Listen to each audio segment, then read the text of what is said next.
Sounds good. We'll keep this recording for posterity in case Of this thing blows course. up and becomes something big. Gotta go. Yep. So, two things we want to kind of get a feel for. We got two people at the desk, right?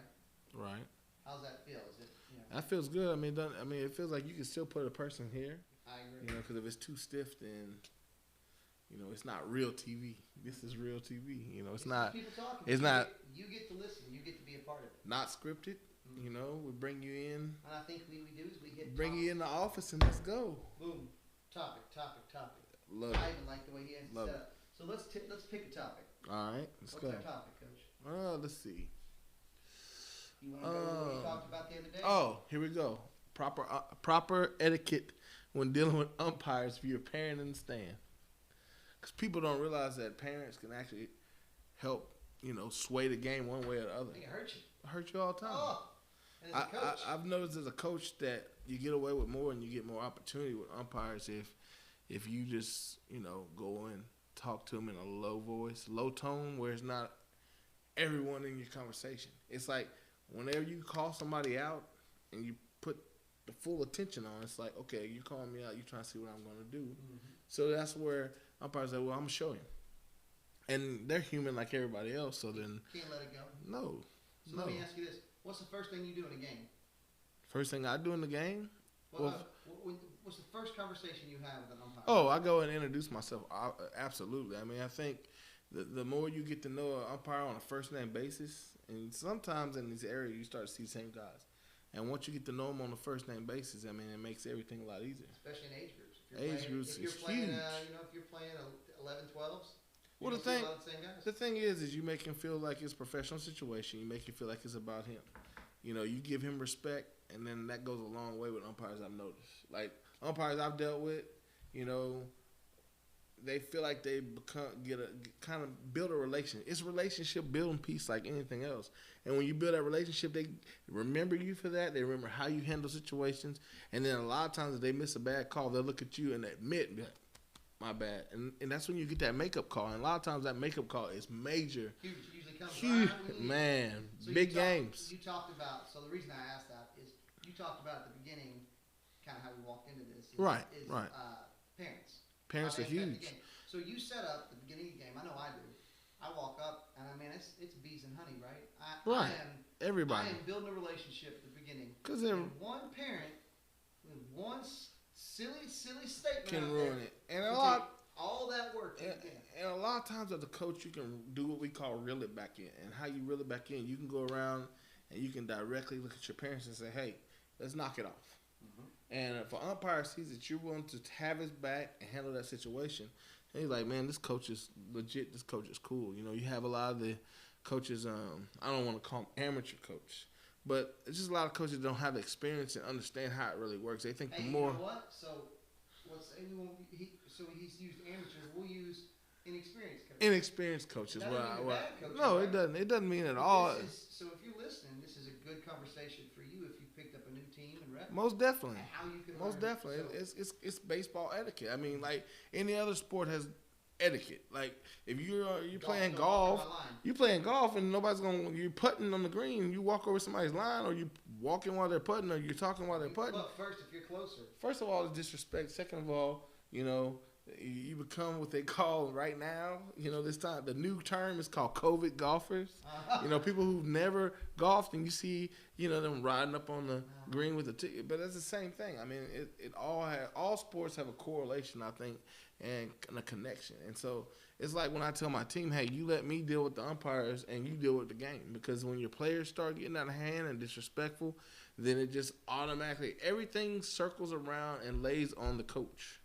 Because it's all about how you manage the game and the discipline you put into the game. And a lot of times you don't have no discipline in the game, then it speaks bad. A team has three big components. Big coach, time. Players, and parents. Yes. In youth baseball. Yes. And that even goes up to high school baseball. Yes. You can't have to pull anywhere. But major. Parents. I don't care what level I coach. I have parents sign a piece of paper that says, hey, this is how I will act. This is how my kid will act. This is what they expect from the coaches, And one of my things is I hold myself accountable too. We all are human. We get upset. But what happens if I get kicked out of a game? What example as I'm showing. Now things happen, and you get some umpires that are just on that bad day and they've been run the wrong way. But it's how you go about it. I mean, if you're not gonna get any far from shouting at an umpire. I noticed that it's gonna go worse. It's gonna go out of it's gonna take the ball per se out of your court. And so it's just kind of one of those ways. Just talk to those guys and be like, hey man, if you go up to them, a nice comfortable posture, get to them and say, hey man, I know it's tough calling it behind this plate. You know what I'm saying? But can we please, help us out on these goals? I feel like a couple of them painted the plate. Be consistent. My kid's hitting the same spot. Like tighten it up. Tighten the game up. And a lot of times you start getting those calls in the later innings because now you've showed them respect and you didn't shout out at them. And those guys remember that. I mean, I've seen umpires flat out walk up before the game start and say, oh, gosh, I remember this guy. Get ready. Don't take anything from him. If he gets up, we're going to toss him. And that's a bad reputation you have as a coach. If automatically before the game started, you're out of the game. So you got to, you have to remember. You have to put yourself and always keep yourself in the game. We tell our players all the time in the dugout, stay in the game, stay in the game. Stay up, understand outs, innings, see what's going on, who's on what base, who's made what error, just the little things, attention to detail. You talk about remembering coaches. Always. But something else they remember. Parents and players. Organization. And the organization is huge. So if I'm an upcoming team and I got some jackhole coach who's torturing umps and they see Desperado. Oh, they remember it. They remember they remember the brand. They remember the brand. You're not just hurting yourself and your players. You're hurting everybody. You're hurting a whole level of players organization coming out who may be decent individuals, and we all got I mean, we good had and bad, and every organization to some extent, but there is the potential there that they see that coach as the organization.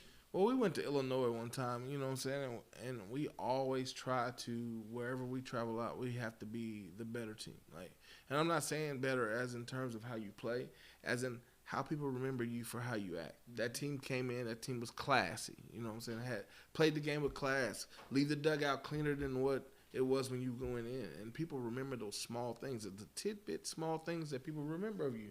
And so next time you have a team go down and say, oh, I remember this organization is great bunch of kids, coaches, very respectable. They play the game classy. Mm-hmm. But if you go and you have a trash situation and parents almost fighting in the stands and all that, that's the memory that everyone has. It's like having a job. Your first impression sometimes is your only impression. Mm-hmm. And so, or it's the impression you may be working the next 5 years to get out. Oh yeah. That one moment in time. Oh yeah.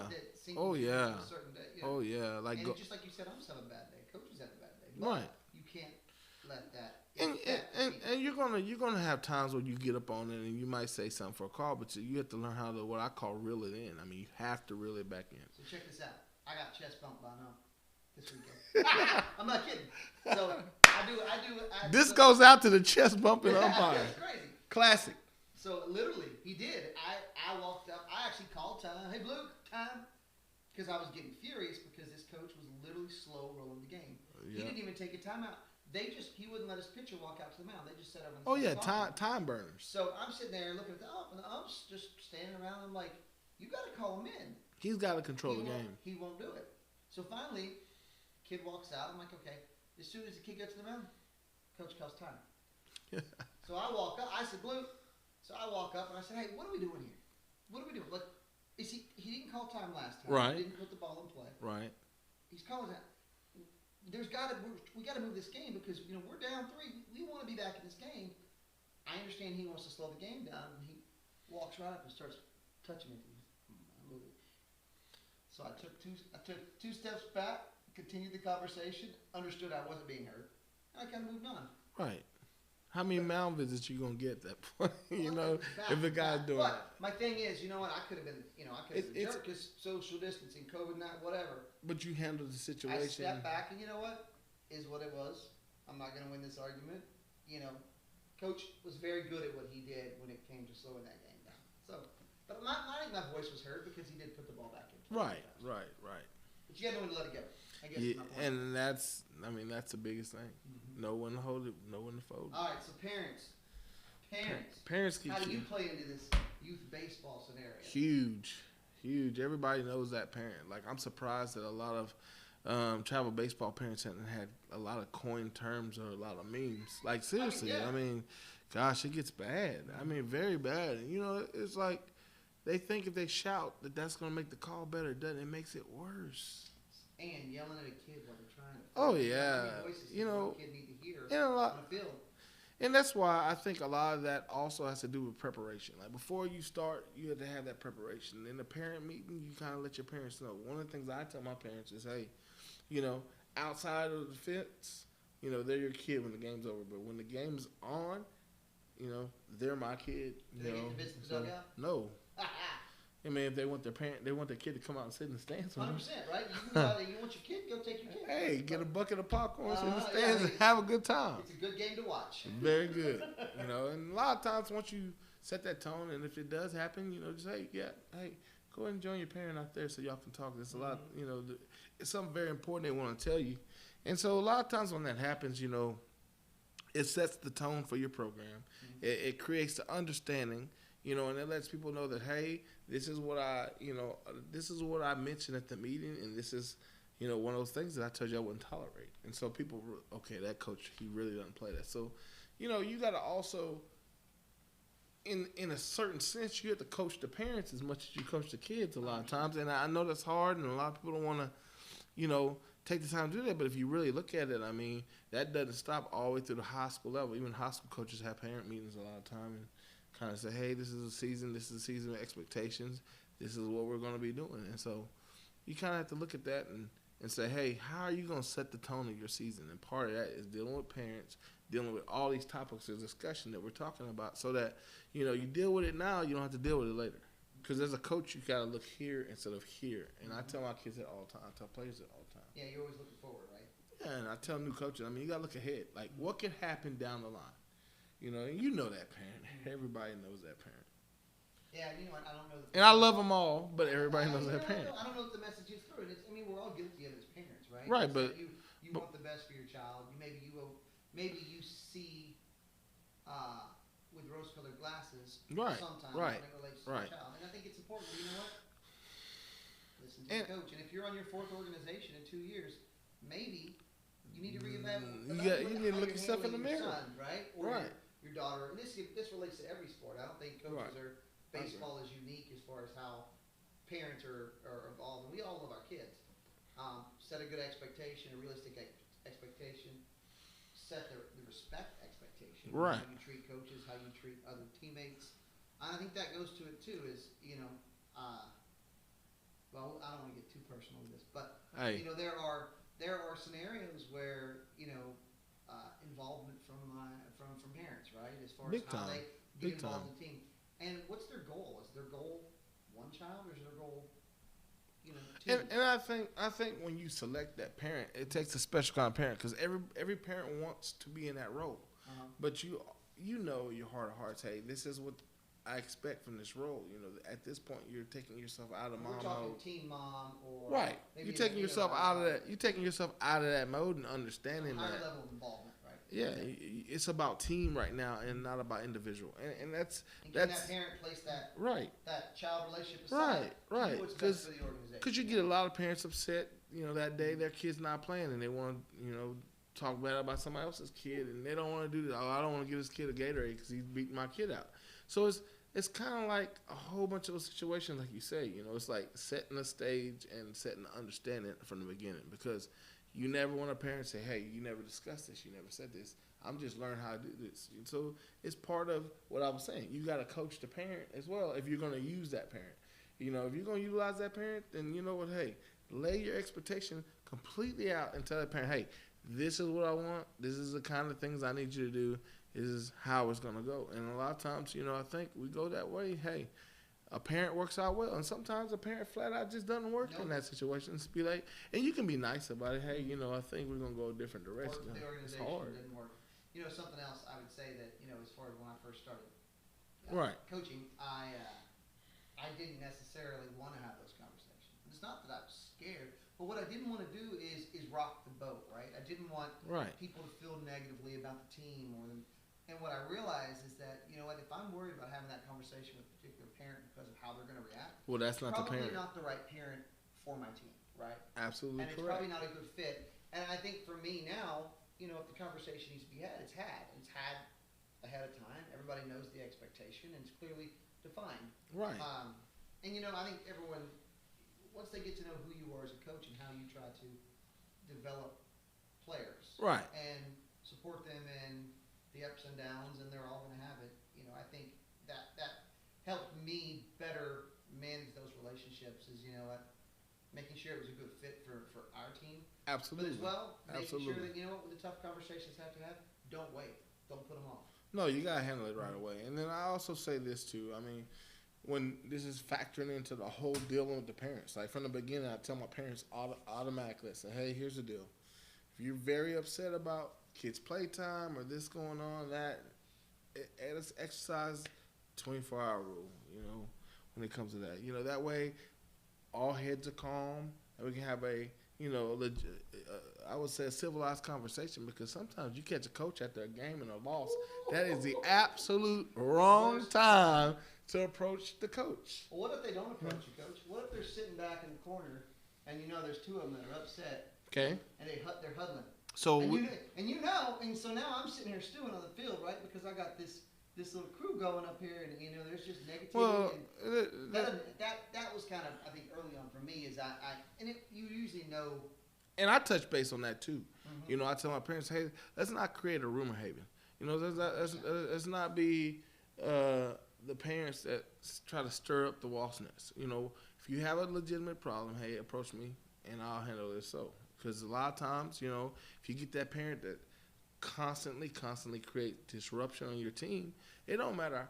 I've had friends that have played for me before, and I say, hey, our friendship is different than what's going on with the team. So sometimes we got to set that aside and set aside your personal feelings. Yeah. And hey, I just feel like at this situation, you're very unhappy. I'm unhappy how you're handling the situation. So I feel like this team is just not the right fit. Love you to death, but it's not the right fit. Maybe you need to go. Maybe you need to go find what you're searching for, because obviously it's not what we're able to deliver. And so things like that, man. I mean, just we have, like, all that stuff has to be covered in your parent meeting. You have to have bullet points. All right. So as we do this, and I love this conversation. This is going to be off the cuff, right? So I love the conversation. I think it's great.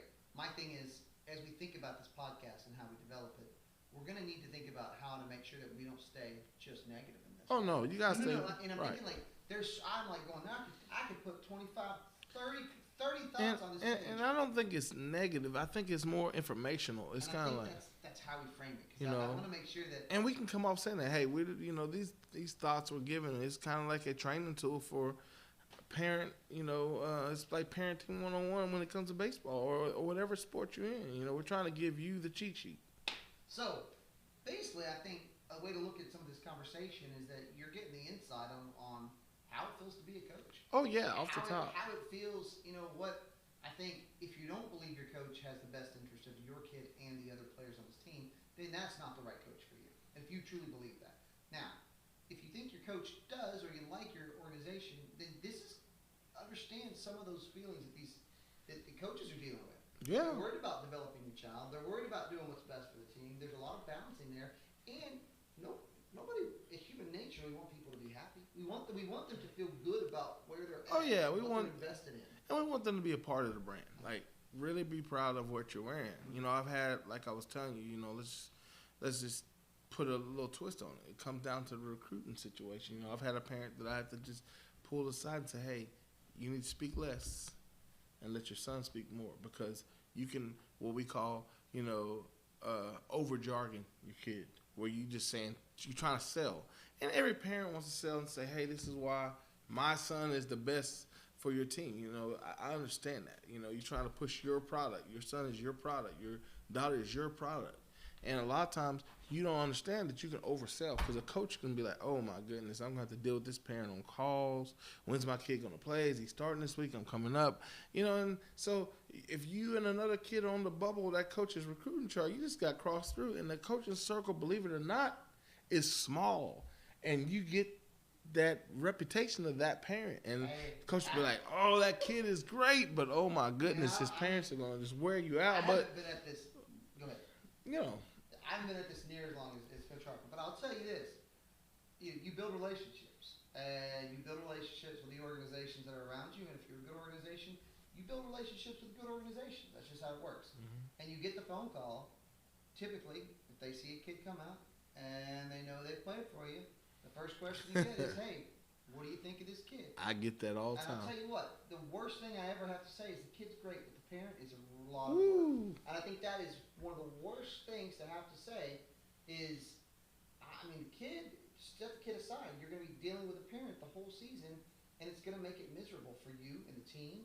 And that's unfortunate because maybe that player is really talented and deserves a shot, but by having that, it's not the kid as much as it is the parents bringing that cancerous environment to the team. So you still have to protect your team, no matter the abilities of the player. And I think that's really difficult. And it is a small world, and it happens constantly.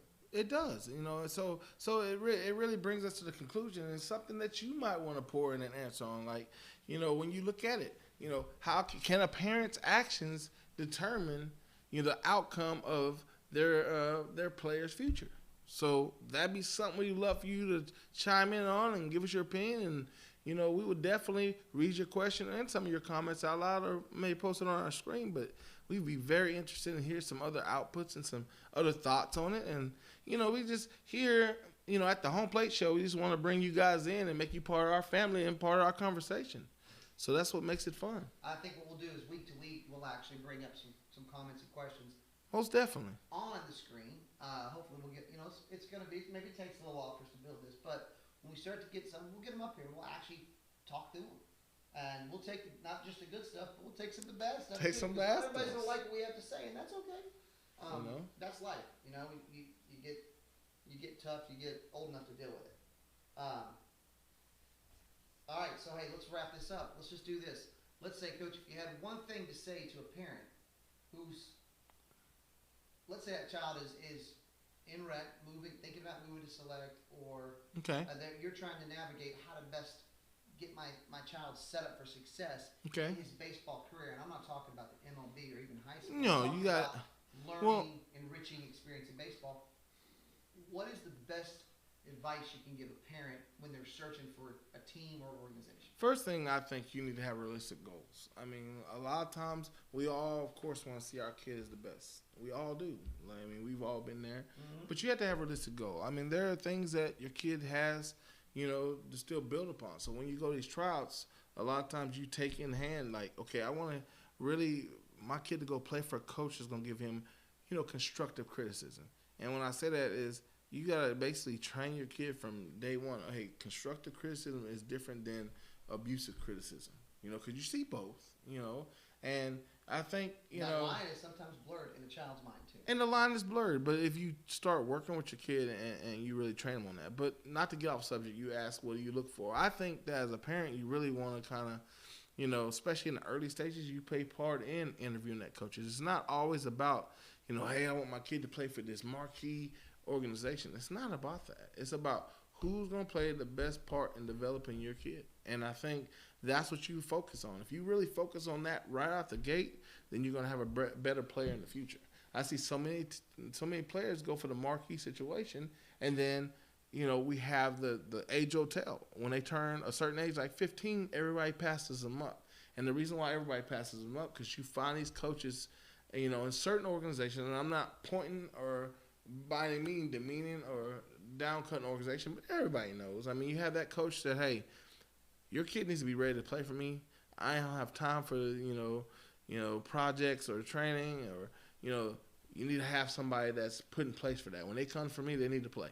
And so when you interview a coach, you need to ask those questions. Like, what part of development do you look at in players? Like, what kind of players you look at? What type of players are you looking for? If my kid comes over here, what can I expect from you? And a lot of times, a lot of those coaches should be like, hey, you should expect from me yearly. He gets that year's worth of growth, or she gets that year's worth of growth. Well, how would you do that, coach? And, if they really hone in on, hey, I'm going to make sure that they do the right things, you know what I'm saying? We might not always win flat out the gate, but we play it well. And I think, as a coach, if you really focus on the mechanical parts of the game, you will build something that's great, and you will build something that will be able to be highly competitive. And you'll find out that you don't have to have the greatest athletes to be highly competitive. I've been in some games, some teams that I had no business beating, but my kids are so mechanically sound. We cut back on our errors and our mistakes, and we understand the game, and we can outthink teams. And so, and it's about building the kids' IQ and teaching them. I mean, you part of the nervousness of a player playing bad is he doesn't know what he's doing, and you get a lot of coaches that say, "Hey, don't ask me that, dude. Just do what I tell you to do. Stop asking so many questions." I love players to ask questions. So that's another thing. Can my kid come to you and ask you a question? Like you're doing a drill, he wants, an explanation of not being negative, but just saying, hey, coach, like what does this drill help so that I understand, so when I'm really pinpoint, I can really focus on those points. And I love kids like that. And so, as a coach, if you're real confident in what you're doing and delivering in that drill, you should have no problem breaking it down for them. Because those are the players that when you get new players, kind of help you enforce and continue to build. You're coaching them to be able to basically in tune coach. Yeah. And so, those are the things you look for that type of person when you're a parent. It's how is this guy going to play a part, or this lady going to play a part in my kid's development? And that's the most important thing. That's more important to me than a brand on a jersey. And I would even say, going back to your point, as you said, you don't have to have marquee teams, and I think you don't. You see a lot of You don't. anyway. A lot of pulling together of this team and taking it from here and adding it here. And I've always thought that if you can build something special that kind of with some talent and with some just hardworking kids, and then all of a sudden you've got something that works. I think that's the best way to do it. But what I would say is when you look at the kids that get recruited out to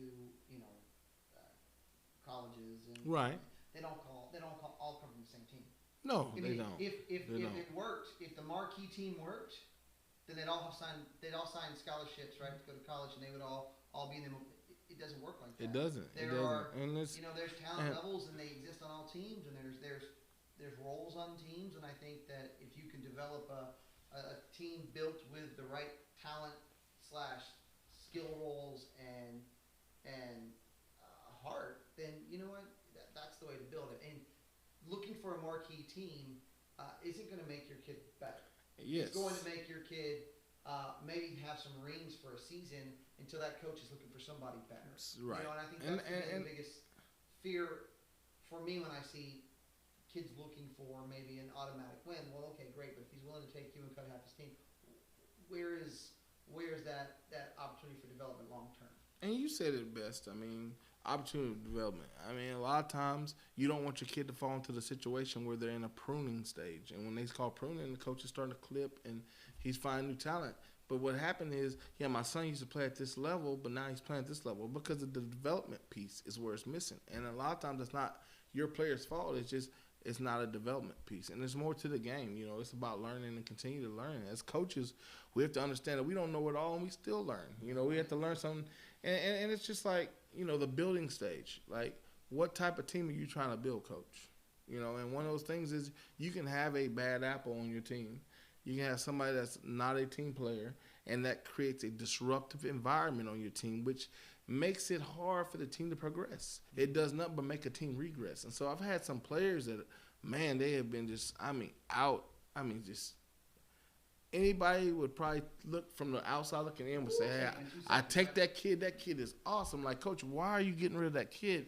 It's because he's bad for the development of the team. And a lot of times, you have to get rid of those players. And you also send a message to the rest of the team that no one player is greater than the team. And I think that's, that's one of the things you have to, find out and really listen to the words a coach says. And that's what you need to look for. Somebody that doesn't think that one player is greater than the team. That means that he's really focusing on everybody. Mm-hmm. Everyone's going to get an opportunity. I tell players all the time, I don't have starters. So many times I look at coaches and say, I already have that position filled. I already have that position filled. I have no positions filled. They are open because let me tell you something. Yeah.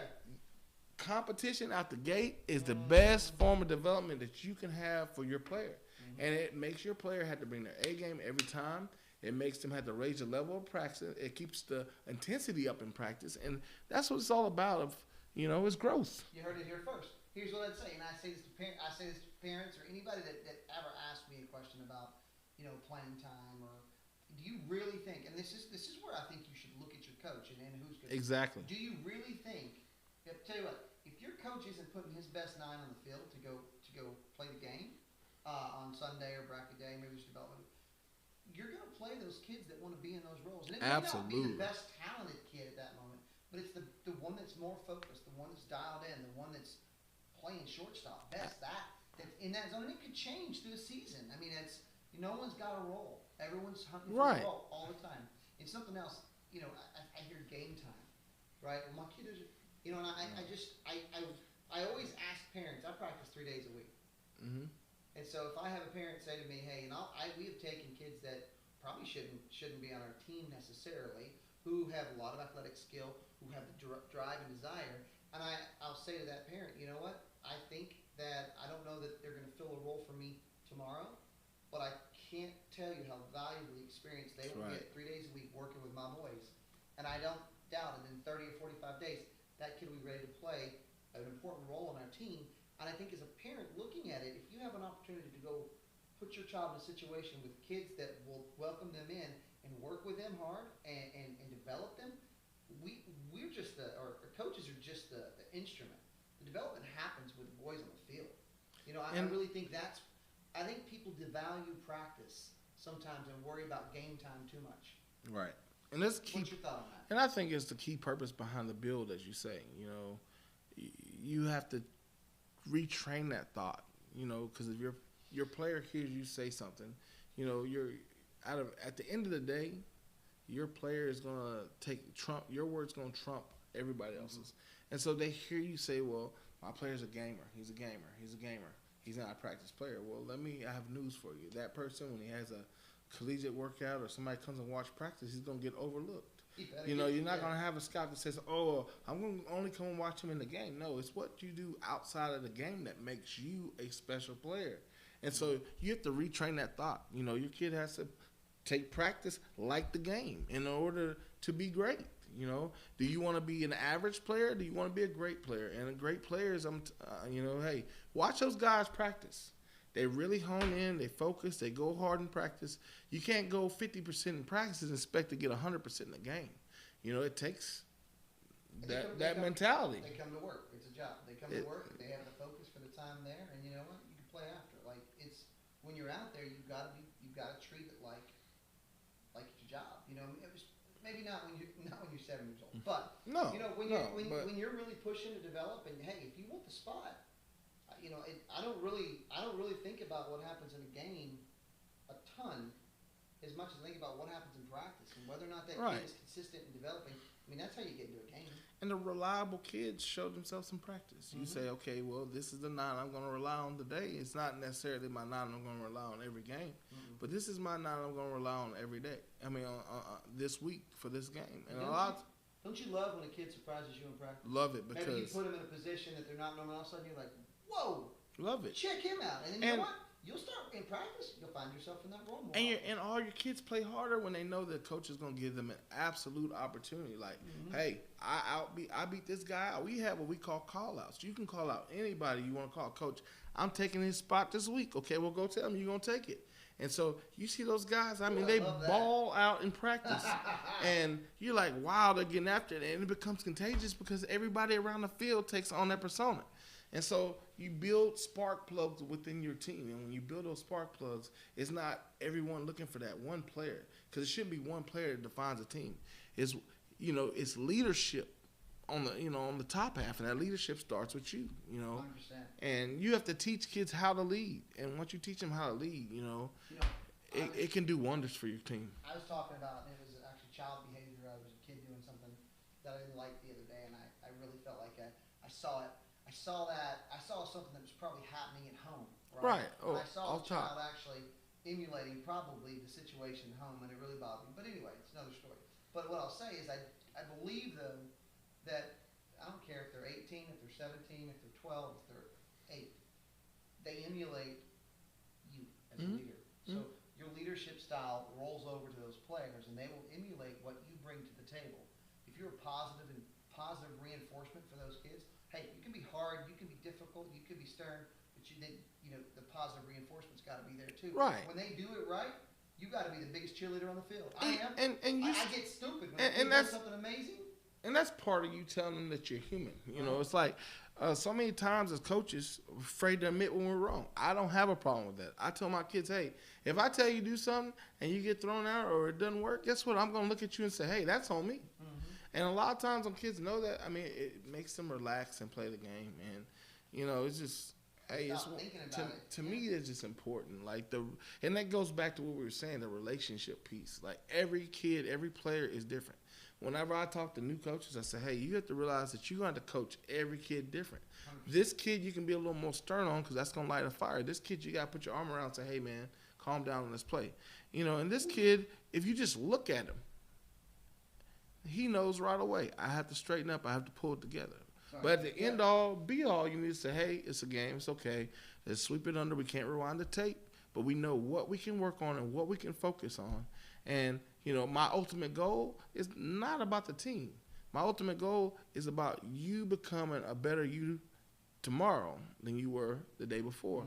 And, you know, when you look at it that way, I mean, kids know that you really bought into them and know you're really focused and you have a legitimate, value in their growth. And I tell kids all the time, if each of us set a goal, individual goal, it's going to pour into the team, because you can't expect you to be good as this player. You can't expect you have to be your own player and grow within yourself and have goals to build upon. And when you do those things, then you gain and add into the common goal of the team. And that's how we become better. You're doing your part. Everybody has a part. And I think that's the piece, right? Is a team only exists if everybody can carry their part. Right. And stop worrying about everybody else. Some days, some are going to pull more than others, right? But all time. But know that when you left the field, that you did everything you could. And it all filters together. And you were prepared. I think that piece for me is the thing. When I see a kid come in tired because they've been up playing video games, I think it's it just drives me nuts. And preparation is everything. And and that's part of that piece that we were talking about is the learning piece. How can you tell a kid, hey, you need to do this, you need to do that? You have to teach them what it means to prepare and get ready for a game. Hey, let's take a shower. Let's make sure we put the right thing in our body today. Let's make sure we hydrate today. Yeah. Let's not wait till the day of. Because a lot of the players try to wait till the day of and thinking, oh, I'm hot, I'm going to drink water now. No, yeah. It's the day before. I mean, it's pre-game preparation is what I call it. I mean, you have to prepare before the game so that way you'll be ready for the game. And so that has to do with getting the proper rest, nutrition, fluids in your body. And, you have to have a clear and open mind because a tired mind can't think, but a rested mind is ready to play ball. So we're about to cut this short or cut this down. I wouldn't say short. I think we've done a lot of good work. Oh, yeah. Here's what I'll say. I can sit here and write 150,000. Oh, we can go over. Covered, which is amazing because I think that gives us a lot of material to develop a really great show. And I think a lot of good conversation that you may or may not agree with, but that's the whole point, is that we get to throw things out there for you to think about. And you know what? It's personal experience. More experience. I don't know what we do in the world, but I do have perspective and I got opinions just like everybody else. And it's an open forum. I mean, it's an open forum. So feel free also to fire us off some questions. Mm-hmm. Give us what other topic you want to be covered, and what I'm saying, we'll do our best to make sure that we give our intake and we take your input. And so it's one of those things. Better. It'll make it more. It'll evolve and be something that I think will be a beneficial tool for parents, coaches, kids. Parents, coaches, kids, players, absolutely. Hey, I tell you what, I appreciate you, Jason. I appreciate everybody from chiming in. And I tell you what, next time, hey, meet us at the home plate meeting, and we appreciate you for tuning into the Home Plate Show. All right, hey, like, subscribe. We'll as we get this thing going, we'll do some giveaways and some incentives. Oh, most definitely. Yeah, I think it's gonna be an awesome show. All right. Peace. Peace.